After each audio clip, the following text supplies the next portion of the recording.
আসসালামু আলাইকুম। সাবেক সরকার রে বলছেন উল্টাপাল্টা, এখন যারা বর্তমান আছে তারা কি ওভার, তাদের তাকে আরো ওভার।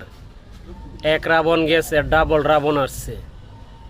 একটি মিশো এবং রিক্সার উপরে যদি 2000 টাকার মামলা হয়, প্রতিদিনের মামলা, তার কোনো সিকিউরিটি নাই। আজকে মামলা আছে, 15 দিন পরে দিব না, এরকম ধরনের কোনো আলোচনা নাই।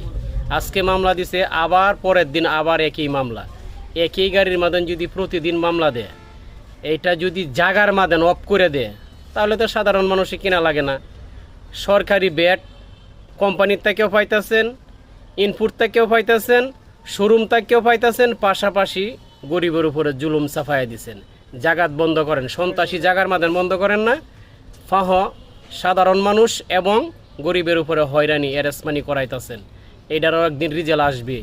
90% প্রশাসনের ছেলে মেয়ে কেমন আপনারা বুঝতে পারতেছেন না? একটু অনুভব করেন। আজকে যদি আপনার ভাইয়ের গাড়ি হইতো, আপনার চাচার গাড়ি হইতো, আপনার আত্মীয়র গাড়ি হইতো, তাহলে আঘাত লাগতো।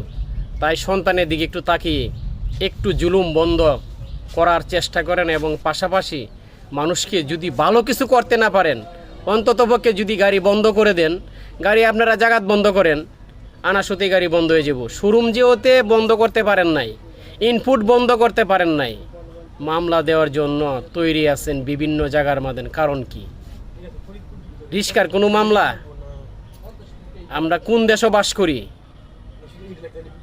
যে আর জাহিল গেছে তার থেকে বড় আর জাহিল আসছে, আমরা অনুভব করতেছি।